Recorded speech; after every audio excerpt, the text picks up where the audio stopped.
Hello everyone, this is Dr. Ritika Gauba and I am here to empower our students with well-researched, in-depth and genuine knowledge. Recently, you must have noticed that UGC or University Grants Commission has been quite aggressive.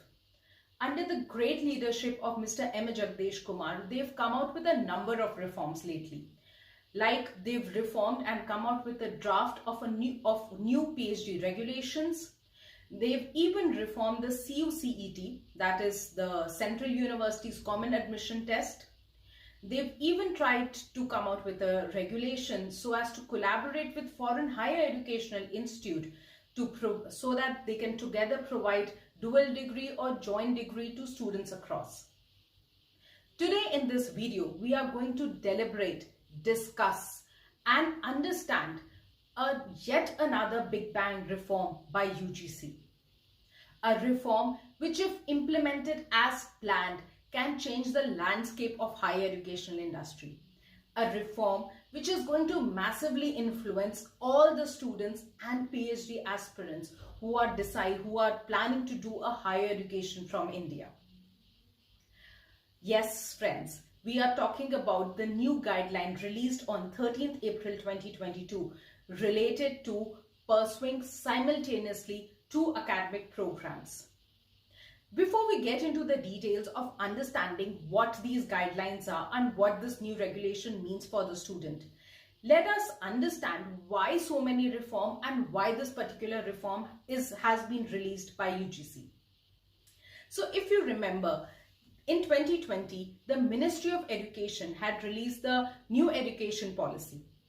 Now in this policy, a number of suggestions were given so as to overhaul the higher education industry.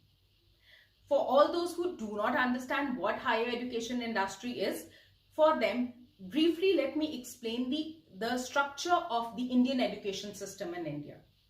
The Indian Education Department is broadly divided into two parts. The first is the Department of School Education and Literacy, and the second one is Higher Education.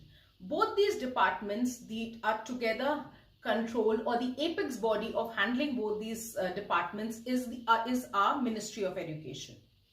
Now, when you enter a school, say when you are 3 years old, 2 years old, when you start going to a school, till the time you're in class 12th, you are under the Department of School Education. As soon as you move into a college or a university, whether you are pursuing a BA or a MA, or you are doing a technical course like a BTech or architecture or an MBBS or an MBA, you come under the Department of Higher Education. So these suggestions were given to the Higher Education Department. What were these suggestions? So new education policy had said that they want to encourage students who are doing their higher education to take up courses in multiple disciplines, and not only stick and have knowledge of only subjects in one stream, but rather have in-depth knowledge of subjects in various streams. The students were also encouraged to take up various vocational courses and skill-based courses. The purpose of this suggestion was to make our students holistic and have a well-rounded personality, which have knowledge of multiple areas. Now, in order to implement all these suggestions, these reforms are being introduced, and it was to incorporate these reforms only that this two academic program pursuing simultaneously reform has also been introduced. Now, coming to the actual guidelines related to these reform, this pursuing two academic degree reforms. What do the guidelines states? What does it mean? And how can students pursue two academic programs? So the guidelines, which were released, as I've mentioned, in April 2022, is a two-page document in which they've mentioned 5 guidelines.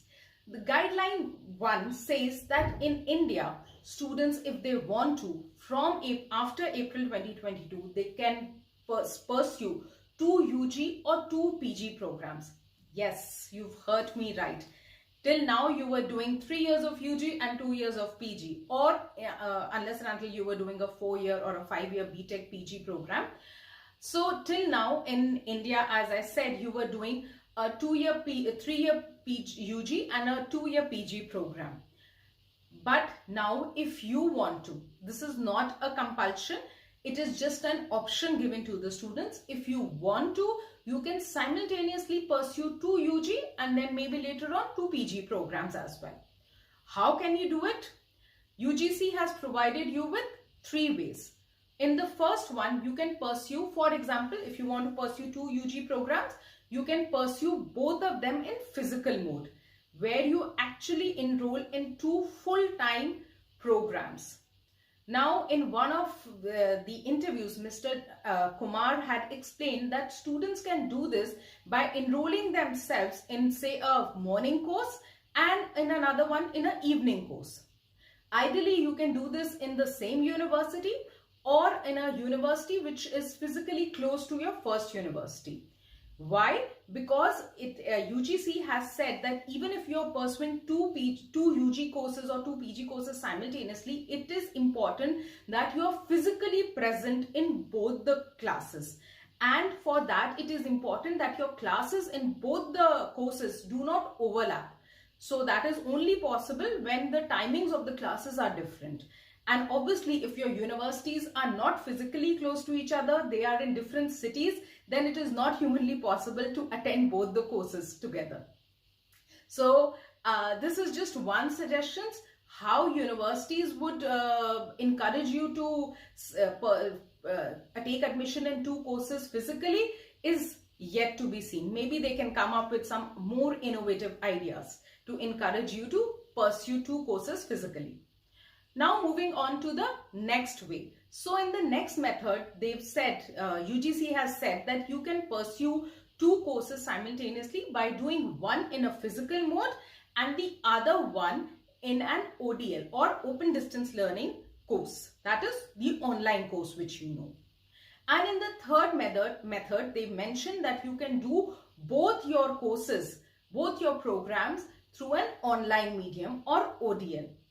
Now, before you students jump into excitement and decide to take a look on the various online courses which are available, let me clarify, or rather let me tell you about the next 2 guidelines of UGC, which clearly states that both these programs which you want to pursue simultaneously should only and only be done from a higher educational institute which is recognized by UGC, the Government of India, or any other statutory Indian body.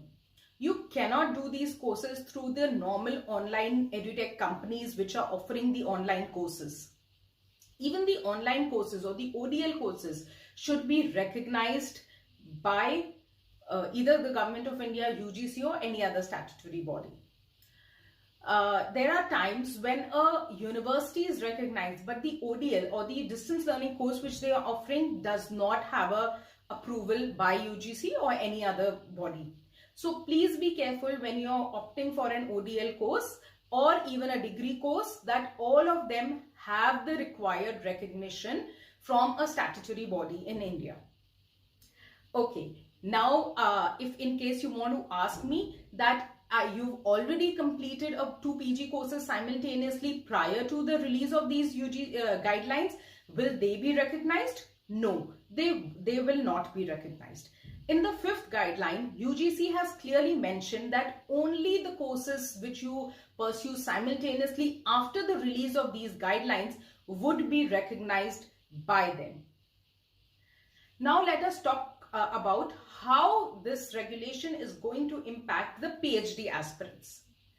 So in the guidelines, UGC has mentioned that these guidelines are not applicable to the PhD aspirants, and PhD students cannot pursue neither 2 PhDs together, nor can they take up any other additional PG or UG course. So you can only do 1 PhD course at a time. Yes, the advantage in future would be that since you would know that your PhD can be pursued only in the subject in the same or a similar subject as that of your post-graduation. So once you do a double post-graduation, in case you've done a double post-graduation, say in economics and history, then you automatically, after finishing your PG course, become eligible to do a PhD in both these two subjects. Of course, ultimately you will have to choose whether you want to do it in economics or history. You cannot do it in both, but yes, you will be eligible in both of them. And this will also help you do multidisciplinary courses in PhD. So these are just guidelines given by UGC. How are these guidelines going to be implemented by the university is yet to be seen. The universities will have to make a lot of infrastructural changes. They will have to make a lot of procedural changes before offering double academic programs to our students. And given this skewed ratio between the colleges, faculty and our students, obviously this implementation of these guidelines are not going to be a cakewalk for the universities or all the other institutes. But yes, I am sure that when they are able to finally implement it, it would be an opportunity for both the academic industry and as well as for the students. Though not everybody agrees with me that this is an opportunity. In an English daily, two professors were quoted as saying that the implementation of these guidelines are going to dilute the overall full-time degree program. The seriousness of the full-time degree program would be diluted after the release and the implementation of these guidelines. One of them also said that it is not humanly possible for the students to actually pursue two full-time programs. While there were many other academicians who believed that this new guidelines, when implemented, is going to provide a lot of opportunities to the students, both academically and professionally. And I would also like to agree with them. However, the important point is not what we think. The important point is what you students think. What do you think? Are these guidelines going to help you? Is this an opportunity for you? Would you like to do 2 PGs or do 2 UGs? What do you think about these guidelines? Do leave your comments in the section below. Also, let me know in which related to what other subject do you want me to provide you with genuine, in-depth and well-researched knowledge. I will be happy to create my YouTube video on it. If you like the work which we are doing to empower you with knowledge, please do follow and subscribe us.